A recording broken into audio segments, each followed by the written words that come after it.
दोस्तों क्या होगा अगर आर्टिलरी गन खुद ड्रोन को डिस्ट्रॉय करने लगेंगे। कन्वेंशनल सबमरीन एआईपी के बिना भी बिना सरफेस पे आए 80 दिन तक ऑपरेट कर सकेंगे और भारत और रशिया अपनी अपनी मिलिट्री को एक दूसरे के मिलिट्री बेस में डिप्लॉय कर पाएंगे।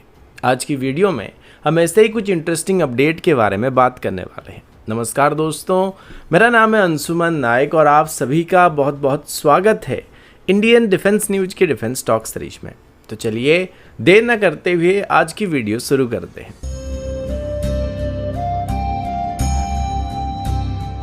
आज की पहली अपडेट K9 वज्र टी सेल्फ प्रोपेल्ड हाउजर की सर्वाइबिलिटी अपग्रेड को लेकर है। दोस्तों अभी इंडियन आर्मी की तरफ से अपने फ्रंटलाइन आर्टिलरी सिस्टम्स को सिर्फ फायर पावर तक सीमित रखने का फैसला नहीं किया जा रहा है, बल्कि उन्हें एक सेल्फ डिफेंडिंग कॉम्बैट प्लेटफॉर्म में कन्वर्ट करने का फैसला किया जा रहा है। आजकल बैटलफील्ड में लॉटरिंग मुनिशन जैसे कि हरॉप, लैंडसेट और एफपीवी सुसाइड ड्रोन का थ्रेट काफ़ी तेजी से बढ़ रहा है और इसी वजह से K9 वज्र टी जैसे हाई वैल्यू एसेट्स को प्रोटेक्ट करना बहुत ही ज़रूरी बन चुका है। इसी के चलते अभी एक advance anti drone survival kit को रोल आउट करने का प्लान किया जा रहा है, जिसमें हार्ड किल, सॉफ्ट किल और पैसिव प्रोटेक्शन तीनों लेयर शामिल होने वाला है। सबसे बड़ा विजिबल अपग्रेड है मैनुअल मशीन गन की जगह पर अभी इसमें इंडिजिनस रिमोट वेपन स्टेशन को इंटीग्रेट किया जाने वाला है। ये सिस्टम ऑटोमेटेड तरीके से इनकमिंग ड्रोन को डिटेक्ट, ट्रैक और एंगेज कर सकता है। इसमें प्रोग्रामेबल एयरबर्स्ट एमुनेशन का भी इस्तेमाल किया जाएगा, जो कि मिड एयर में एक्सप्लोड होकर फ्रैगमेंटेशन क्लाउड को क्रिएट करने वाले हैं और ड्रोन्स को डिस्ट्रॉय करने वाले हैं। साथ ही इलेक्ट्रो ऑप्टिकल और थर्मल सेंसर के थ्रू फास्ट मूविंग टारगेट को भी एक्यूरेटली ट्रैक किया जा सकता है, जिससे रिएक्शन टाइम काफ़ी कम हो जाता है। इसके साथ ही एक सॉफ्ट किल लेयर भी यहाँ पे ऐड किया जा रहा है, जो कि D4 एंटी ड्रोन सिस्टम से डिराइव किया गया है, जो कि इसका कॉम्पैक्ट वर्जन होने वाला है। इसमें डायरेक्शनल जैमर का इस्तेमाल किया जा रहा है, जो कि एनिमी ड्रोन के जीपीएस और कंट्रोल लिंक को डिस्टर्ब करने वाले हैं, जिससे या तो ड्रोन क्रैश होने वाले हैं फिर इनइफेक्टिव होने वाले हैं। स्टैटिक पोजीशन में ये सिस्टम एक तरह का इलेक्ट्रॉनिक बबल को क्रिएट करने वाला है, जिससे एनिमी सर्वेलेंस ड्रोन K9 वज्र टी गन की लोकेशन को एग्जैक्टली डिटेक्ट नहीं कर पाएंगे। पैसिव प्रोटेक्शन के लिए इसमें टरेट के ऊपर कोव केज और स्लैट आर्मर को ऐड किया जा रहा है, जो कि इनकमिंग लॉटरिंग मुनिशन या ड्रोन्स को प्रीमैच्योरली डिटोनेट कर देने वाले हैं। यानी कि कुल मिलाकर अभी K9 वज्र टी गन्स को एक 3 लेयर की एंटी ड्रोन सिस्टम से इक्विप किया जाने वाला है। अगला अपडेट इंडियन एयरफोर्स के twin engine deck based fighter program से डिस्टेंस बनाने का डिसीजन की तरफ से। दोस्तों अभी काफी सारे रिपोर्ट में ये बात बताया जा रहा है कि इंडियन एयरफोर्स की तरफ से नेवी के twin engine deck based fighter program यानी TED-BF प्रोग्राम से शुरू से डिस्टेंस को मेंटेन किया गया था, लेकिन ये कोई कोऑर्डिनेशन इशू नहीं था, बल्कि क्लियर स्ट्रेटेजिक डिसीजन था, जो कि ऑपरेशनल रिक्वायरमेंट और प्रायोरिटी पर बेस करके लिया गया था। सिंपल शब्दों में समझे तो कैरियर बेस्ड फाइटर जैसे कि twin engine deck based fighter को स्पेशली शिप ऑपरेशन के लिए डिजाइन किया जाता है, जहां reinforced landing gears, stronger fuselage और इसमें विंग फोल्डिंग मैकेनिज्म का इस्तेमाल किया जाता है। लेकिन इंडियन एयरफोर्स के लिए ये सब एक तरह का डेड वेट बन जाता है, क्योंकि उनको लॉन्ग रन में ऑपरेशंस के लिए ऑप्टिमाइज्ड हाई स्पीड, बेहतर पेलोड और रेंज की जरूरत होती है। डॉक्ट्रिन लेवल पर भी दोनों फोर्सेस के रिक्वायरमेंट थोड़ा अलग होता है। नेवी को लो स्पीड हैंडलिंग और स्टेबल लैंडिंग जैसे एयरक्राफ्ट चाहिए होते हैं, जो कि अच्छे तरीके से कैरियर से ऑपरेट कर पाएंगे, जबकि इंडियन एयरफोर्स को हाई अल्टीट्यूड परफॉर्मेंस और सस्टेन्ड सुपरसोनिक कैपेबिलिटी की जरूरत पड़ती है। इसी वजह से अगर इन दोनों ही रिक्वायरमेंट को कंबाइन करके कॉमन प्लेटफॉर्म बनाने की कोशिश किया जाता है, तो दोनों साइड कंप्रोमाइज हो सकता है, ऐसा बताया जा रहा है, जो कि डेवलपमेंट डिले और कॉस्ट को इंक्रीज कर सकता है और इसका एक रीजन भी बन सकता है। इसीलिए twin engine deck based fighter को स्ट्रिक्टली नेवल रिक्वायरमेंट के हिसाब से डेवलप करने का फैसला किया गया था और इसमें इंडियन एयरफोर्स की तरफ से इंटरेस्ट को दिखाया नहीं गया था। प्रोक्योरमेंट एंगल से देखें तो इंडियन एयरफोर्स अभी स्क्वाड्रन शॉर्टेज को फेस कर रहा है। इसी वजह से वो फास्ट इंडक्शन पर फोकस कर रहे हैं। रफाल इकोसिस्टम पहले से एस्टेब्लिश्ड है, जिस वजह से multi role combat aircraft deal के थ्रू सेम प्लेटफॉर्म को एक्सपेंड करना उनके लिए अभी ज्यादा प्रैक्टिकल ऑप्शन बन चुका है। साथ ही तेजस मार्क 2 और एमका जैसे इंडिजिनस प्रोग्राम पहले ही पाइपलाइन में मौजूद है, जो कि फ्यूचर एयरफोर्स की स्ट्रक्चर को डिफाइन करने वाले हैं। इसीलिए तर्क दिया जाता है कि अगर ओमनी रोल कॉम्बैट एयरक्राफ्ट, जो कि twin engine deck based fighter का एयरफोर्स वेरिएंट होने वाला था, उसको अगर इसमें इंक्लूड किया गया होता तो ये बजट और डेवलपमेंट बैंडविड्थ दोनों को डिवाइड कर सकता था। लेकिन मजे की बात यह कि जिस रफाल को भी इंडियन एयरफोर्स खरीद रही है, इसका डिजाइन भी twin engine deck based fighter या इसके प्रपोज्ड एयरफोर्स वेरिएंट यानी ओमनी रोल कॉम्बैट एयरक्राफ्ट के साथ सिमिलर होने वाला था।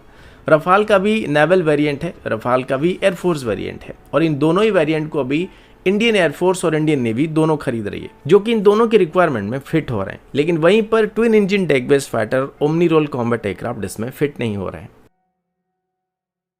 अगला update Scorpene evolved submarine proposal की तरफ से है। दोस्तों अभी फ्रेंच कंपनी नेवल ग्रुप ने इंडियन नेवी को अपग्रेडेड ऑफर दिया है, जिसमें स्कॉर्पियन क्लास सबमरीन का एक next generation variant Scorpene evolved को प्रपोज किया गया है।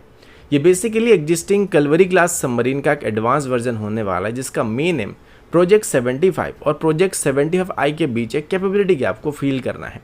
सबसे बड़ी बात यह कि इस प्रपोजल को भारत के existing Mazagon Dock Limited production ecosystem के हिसाब से डिजाइन किया गया, जिसमें नए इंफ्रास्ट्रक्चर की जरूरत नहीं पड़ने वाली या फिर बहुत ही कम पड़ने वाली है। इस सबमरीन की सबसे खास बात है इसका lithium ion battery based propulsion system, जो कि ट्रेडिशनल लीड एसिड बैटरी को रिप्लेस करने वाला है। इसका डायरेक्ट इंपैक्ट सबमरीन की एंडोरेंस के ऊपर पड़ने वाला है, क्योंकि अभी सबमरीन को बार बार स्नॉर्कलिंग करने के लिए सरफेस में आना पड़ता है जब ये अपनी बैटरी को चार्ज करते हैं, जो कि हर दूसरे दिन करना पड़ता है। लेकिन अभी जो नए सबमरीन फ्रांस की तरफ से भारत को ऑफर किया जा रहा है, ये बिना AIP सिस्टम के भी 70 से 80 दिन के आसपास मिशन लाइफ को प्रोवाइड करने वाले हैं। साथ ही लिथियम आयन बैटरी बहुत ही फास्ट चार्ज होने वाली है, जिस वजह से हमारा स्नॉर्कलिंग टाइम भी काफी रिड्यूस होने वाला है, जिससे सबमरीन की सर्वाइबिलिटी काफी इंप्रूव होने वाला है। एक और इंटरेस्टिंग पॉइंट ये कि इस डिजाइन में कन्वेंशनल AIP सिस्टम को अवॉइड किया गया, यानी कि इसमें AIP सिस्टम मौजूद ही नहीं होने वाला है। नॉर्मली AIP सिस्टम को सबमरीन की एंडोरेंस को बढ़ाने के लिए इस्तेमाल किया जाता है, लेकिन लिथियम आयन बैटरी की हाई एनर्जी डेंसिटी की वजह से इसमें AIP सिस्टम को कम्प्लीटली अवॉइड किया गया, जो कि इसका अल्टरनेटिव के तौर पर इस्तेमाल किया गया है। इसका फायदा ये है कि मैकेनिकल कॉम्प्लेक्सिटी कम होने वाली है और सबमरीन का एक्यूस्टिक सिग्नेचर और भी लो होने वाला है। साथ ही इसमें परमानेंट मैग्नेट मोटर का भी इस्तेमाल किया जा रहा है, जो कि एफिशिएंसी और नॉइज रिडक्शन दोनों में मदद करने वाला है। स्ट्रेटेजिक लेवल पर एडवांस स्कॉर्पियन सबमरीन में सबसे बड़ा अपग्रेड वर्टिकल लॉन्च सिस्टम का इंटीग्रेशन ऑप्शन होने वाला है, जहां पर ब्रह्मोस NG जैसे मिसाइल को डिप्लॉय करने का प्लान किया जा रहा है। अगर ये इम्प्लीमेंट होता है तो इंडियन नेवी को एक powerful underwater strike capability मिल जाएगी, जो कि अभी वर्तमान के स्कॉर्पियन क्लास के सबमरीन में मौजूद नहीं है। एक्सपर्ट्स के पर्सपेक्टिव से देखा जाए तो ये प्रपोजल एक स्मार्ट ब्रिज सोल्यूशन हो सकता है, जहां भारत अपने एग्जिस्टिंग प्रोडक्शन लाइन को इस्तेमाल करके कुछ नेक्स्ट जनरेशन कैपेबिलिटी को ऐड कर सकता है। कुल मिलाकर स्कॉर्पियन इवॉल्व्ड सबमरीन भारत के लिए एक low risk but high impact upgrade बन सकता है, जो एंड्योरेंस, स्टेल्थ और स्ट्राइक कैपेबिलिटी तीनों को एक साथ इंप्रूव कर सकता है। अगला अपडेट 122 mm स्टैंडर्ड की ग्रैड रॉकेट सिस्टम की एक्सटेंडेड रेंज वाली वेरिएंट की तरफ से है।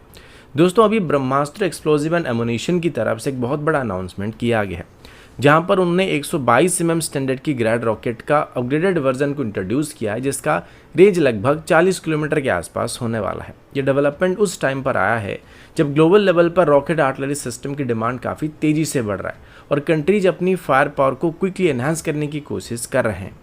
अगर इसकी कैपेबिलिटी के बारे में बात करें तो ग्रैड रॉकेट का नॉर्मल रेंज लगभग 20 से 30 किलोमीटर के बीच होता है, लेकिन अभी इसकी अपग्रेडेड वर्जन 40 किलोमीटर के ब्रैकेट में एंटर करने वाला है। इसका मतलब है कि ये सिस्टम एग्जिस्टिंग रॉकेट लॉन्चर को डीप स्ट्राइक कैपेबिलिटी प्रोवाइड करने वाला है, जिससे एनिमी के सेंसिटिव टारगेट को सेफ स्टैंड अप डिस्टेंस से हिट करना संभव होने वाला है। साथ ही काउंटर बैटरी फायर का रिस्क भी थोड़ा कम होने वाला है, क्योंकि लॉन्चर को फ्रंट लाइन के इतना करीब डिप्लॉय करने की जरूरत नहीं पड़ने वाली है। एक और इम्पोर्टेंट पॉइंट इसका एश्योर प्रोडक्शन कैपेबिलिटी है।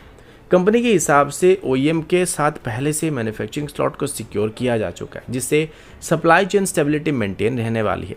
एक्सपर्ट पर्सपेक्टिव से देखा जाए तो आज के जियोपॉलिटिकल एनवायरनमेंट में ये एक बहुत बड़ा फैक्टर बनने वाला है, क्योंकि काफ़ी कंट्रीज एमुनिशन शॉर्टेज और डिलेड डिलीवरी जैसे इशू का सामना कर रहे हैं। रिलायबल प्रोडक्शन का मतलब है कि आर्म्ड फोर्सेस अपने प्रोक्योरमेंट को बेहतर प्लान कर सकते हैं और ऑपरेशनल रेडीनेस को मेंटेन कर सकते हैं। इसके अलावा कंपनी ने यह भी क्लियर किया कि ये रॉकेट इमीडिएट डिप्लॉयमेंट के लिए भी तैयार होने वाले, यानी ये सिर्फ फ्यूचर सप्लाई ऑप्शन नहीं बनने वाले, बल्कि शॉर्ट टर्म में भी फोर्स अपनी आर्टिलरी कैपेबिलिटी को बूस्ट करने के लिए इनका इस्तेमाल कर सकती है, जो कि क्विक या इमरजेंसी प्रोक्योरमेंट के लिए एक आइडियल चॉइस होने वाला है।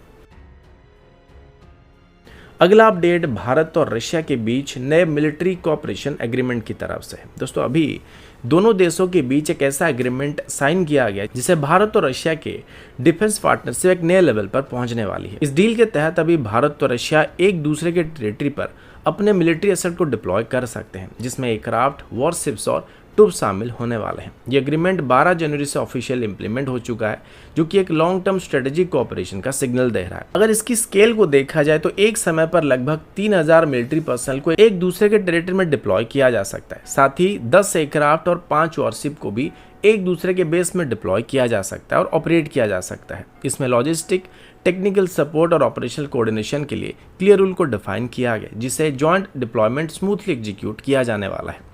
एक और इम्पोर्टेंट पॉइंट ये कि इस एग्रीमेंट में एयर स्पेस यूज और पोर्ट एक्सेस को भी सिंप्लीफाई किया गया, जिससे हमारा एयरक्राफ्ट अगर रशिया जाता है, रशिया का एयरक्राफ्ट अगर हमारे यहाँ पर आता है तो उसे क्लियरेंस मिलने में काफ़ी आसानी होने वाली है, और पोर्ट में अगर शिप भी जाता है तो उसको भी वहाँ पे ऑपरेट करने में आसानी होने वाली है, जो कि directly joint exercise, rapid deployment और इमरजेंसी रिस्पॉन्स सिनारियो में काफ़ी मदद करने वाला है।